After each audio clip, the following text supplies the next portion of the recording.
Paneer avocado salad. So here it is. ఎంత బాగుంది కదండి, చూడ్డానికి ఎమ్మీగానే కాదు టేస్టీగా కూడా ఉంది. ఇంగ్రీడియంట్స్ అన్నీ కూడా ఒకసారి క్యాప్చర్ చేసి పెట్టుకోండి. చేయడానికి చాలా సింపుల్ అనమాట. ఒక మిక్సీ జార్లోని ఆవకాడో యాడ్ చేశానండి. సో ఇది వచ్చేటప్పటికి మిక్సీ పట్టాలి కదా, సో ఇందులో వచ్చేటప్పటికి కొన్ని పన్నీర్ క్యూబ్స్ కూడా యాడ్ చేసి పెట్టాను, చిల్లీ ఫ్లేక్స్ కూడా యాడ్ చేశాను. సో ఇదంతా కూడా మంచిగా మిక్సీ చేసి పెట్టుకుంటే మనకు సలాడ్లోకి యూజ్ అవుతుంది. సో సలాడ్లో వచ్చేటప్పటికి కొంచెం పించ్ ఆఫ్ సాల్ట్ కూడా యాడ్ చేశాను చూడండి. అలాగే కొంచెం లెమన్ కూడా స్క్వీజ్ చేసి పెట్టుకున్నాను. ఇదంతా కలిపి మనం మంచిగా మిక్సీ పట్టుకోవాలండి. సో దట్ మనకి కన్సిస్టెన్సీ ఎంత కావాలో అంత చేసుకుంటే సరిపోతుంది. సో నాకు ఎంత క్వాంటిటీ కావాలో అంత మిక్సీ చేసి పెట్టుకున్నా. ఇందులో వచ్చేటప్పటికి కొంచెం కొరియాండర్ యాడ్ చేశాను. అలాగే కొంచెం స్మూత్నెస్ కోసం వాటర్ కూడా యాడ్ చేసి పెట్టుకున్నాను. సో ఇక్కడ చూడండి, నేనైతే పాన్ యూస్ చేశాను కదా, అది వెజిల్, హెల్తీ వెజిల్ అండి. నేను ఇందులో బటర్ యాడ్ చేసి పెట్టుకున్నాను. దీనికోసం షార్ట్గా చెప్పాలంటే చాలా హెల్తీ అండి. ఎవరైనా మిస్ అయ్యి ఉంటే కనుక డెఫినెట్గా చూస్ చేసుకోండి, ది బెస్ట్ అని చెప్పాలి. ఆల్ న్యూట్రిషన్ లాక్డ్ అనమాట. అలాగే మనం యూస్ చేయడానికి మంచిగా ఉంటుంది, కలర్ కూడా చేంజ్ అవ్వదు. సో ఫస్ట్ అయితే ఇందులో నేను ఆనియన్స్ కొంచెంగా తీసుకున్నాను. అలాగే బెల్ పెప్పరు, అందులో వచ్చేటప్పటికి కొన్ని ఏదైతే మనం తీసుకున్నామో అవన్నీ యాడ్ చేసుకున్నాను కొంచెం కొంచెంగా. అలాగే పన్నీర్ కూడా యాడ్ చేసుకున్నానండి.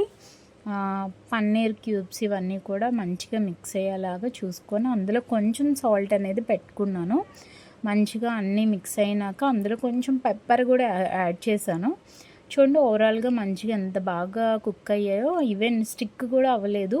జనరల్ వాటిలో యూస్ చేస్తే స్టిక్కీ అయిపోతాయి, ఇది అలా కాదనమాట. ఒక బౌల్లో వచ్చేటప్పటికి యాడ్ చేసి పెట్టాను. ఇందులోనే లెచ్చీస్ వేసుకున్నానండి కొంచెం. అలాగే కొన్ని క్యూబ్స్గా కట్ చేసుకున్న కుకుంబర్ కూడా యాడ్ చేసి పెట్టాను. అలాగే చెర్రీ టమాటా అండి, ఎంత క్యూట్గా ఉన్నాయి చూడండి.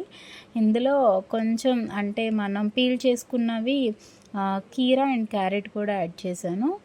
అలాగే కొంచెం ఈ సలాడ్ పేస్ట్ అనేది యాడ్ చేసి మొత్తంగా మనం అది మిక్స్ చేయాలి కదా, సో మన క్వాంటిటీని బట్టి యాడ్ చేసి పెట్టుకోండి.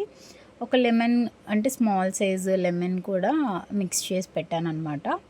ఓవరాల్గా మిక్స్ చేశాను. మంచిగా మిక్స్ చేసుకోండి, అది తినడానికి సరిపోతుంది. నాకైతే ఈ క్వాంటిటీ చాలు, సో అందుకని నేను ఈ క్వాంటిటీలో పెట్టుకున్నాను. మీరు ఇంకొంచెం యాడ్ చేసుకోవాలనుకుంటే మంచిగా ఎక్కువగానే పెట్టుకోండి. ఈవెన్ కిడ్స్ కూడా మనం పెట్టచ్చండి, చాలా హెల్తీ. సో ఇక్కడ నేను కొరియాండర్ యాడ్ చేస్తున్నాను ఇంకొంచెం. అలాగే ఇది ఇంకొంచెం అంటే మనం ఓవరాల్గా టేస్ట్ కూడా చూసుకొని మనం అడ్జస్ట్మెంట్ చేసుకోవచ్చు. ఏదైతే పెప్పరు అలాగే మనకి ఫ్లాక్స్ సీడ్స్ ఉంటాయి కదా, అవి యాడ్ చేసి పెట్టుకుంటే సరిపోతుంది. సో చూడండి ఎంత బాగుందో కలర్ఫుల్గా, అసలు టమ్మీ ఫుల్గా కలర్ఫుల్గా. అసలు ఇంత మంచిగా మనం హెల్తీ మీల్స్ తింటూ వెయిట్ రెడ్యూస్ అవ్వడం అనేది వీఆర్ సో లక్కీ అండి. So thank you so much.